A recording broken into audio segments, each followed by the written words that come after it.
Assalamu alaikum wa rahmatullahi wa barakatuh, my friends, and how are you guys doing? And today I bring you an impromptu video. As you can see, I have my hair all messed up, and I'm eating a bowl of dates right now, so please bear with me. And I'm so unprepared because I did not plan at all to film this video. In fact, this was supposed to be an uninteresting game that I played today, as yesterday I went on a horrific descent playing 10-minute games, which is fast for me because I have a slow brain. And I played about 30 games in one day, lost probably 20 of them, and lost about 100 of my elo. As you can see, I used to be about 980, almost 1,000, and now I am 900. So, what I do when I go on these mad descents is for the next weeks or days, however long I can control myself, I play 1 to 3 1 hour long games a day. And that may seem horrendous to you who don't like to sit around and think about one move for 10 minutes, but for me, I like it because I can put all my effort into one game in a day, and it's basically my masterpiece. I mean, I'm 900 elo, so me saying that I have a masterpiece is kind of terrible. I mean, it's all relative, by the way. A masterpiece for me would be like a good player's worst game ever. Like how I play when I'm at my best, thinking for 10 minutes a move, is how the best players would probably play like drunk and tired. But anyway, so I hopped on this game, and I was surprised by a very interesting moves by my opponent. So he went e4, book move, of course, and I decided to play my Caro because the Scandinavian, which is this, has gotten me in trouble so many times because I don't actually know how to play it. So I play my Caro. He plays into it. I play that move. He defends this pawn, and usually when that happens, I just... Oh, no. Well, I always spoil the games, man. But usually when that happens, when they defend it, I just take, which apparently is a book move, so I was correct in my assumption that I should just take there. He takes back, still normal. I attack his knight. Now, that's the reason why I think it's actually good to, take here, because when he takes back, you can attack his knight, and then he has to move it. So he moves it here, and my plan is that I'm going to move this pawn, and then threaten this. Well, it's not really a threat. He can take back for equal material, but I just want to get that knight out of there. But I realize he can take this with no repercussions. He can't take anything after. I can just move my queen, but he wins a pawn. So I move my queen here. Apparently, this is the best move. I guess I was kind of correct in my initial assumption that I should open up this bishop, but I was scared of losing my pawn.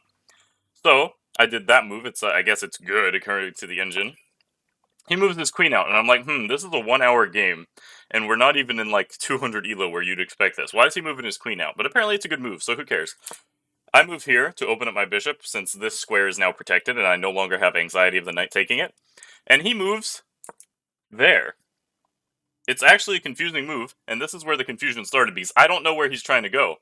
Like, he can't go anywhere here. There's nothing he can take. All these squares are protected. This square is protected. If he takes here, he just loses the bishop straight out. So this bishop move seems kind of useless, in my opinion. And I thought he's lining some kind of attack up on here, but that doesn't make sense because I have this defending it and this defending it. So what's he doing? But it's an inaccuracy, apparently. And so I was confused already. I couldn't tell if he was just playing super terribly or if he was about to hit me with some 9,000 elo Megamind strats. So then I just take his knight. And this is where the confusion gets real.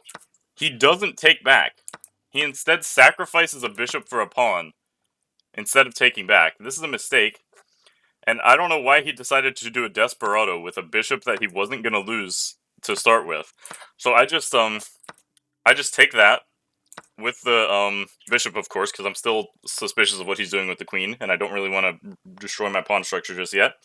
And still, he does not take my bishop that is clearly hanging right there. So I'm like, at this position, I'm like, okay, he's going to take back and I'm going to be 2 points up. 2 points of material up. That's very good. And I have more developed pieces. All he has is a queen. I have a queen and a bishop. Or a bishop and a queen. But no, he doesn't take back. And I'm like, okay, either homeboy is just blundering like mad, or I'm about to be checkmated in 2 moves. There's only 2 options, to be honest.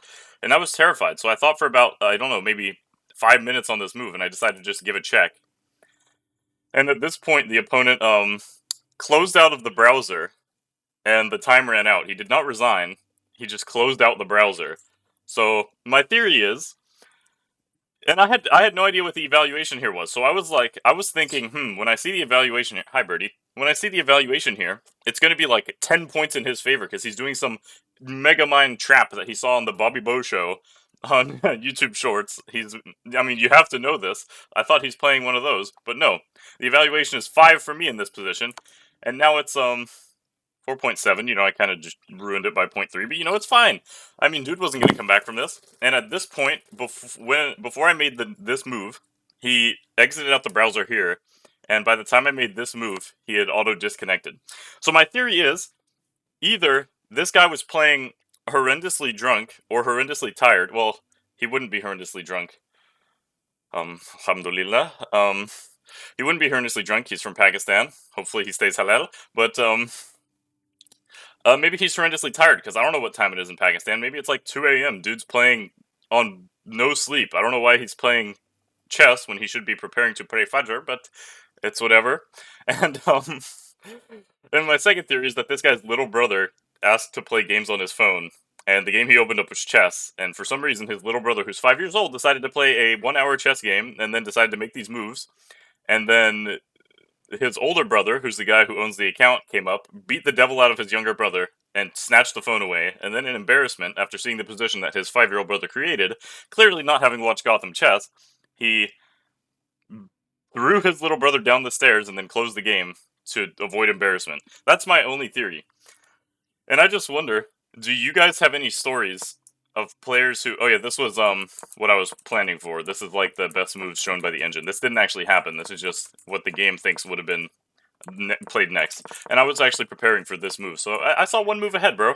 Legit. But do you guys have any stories...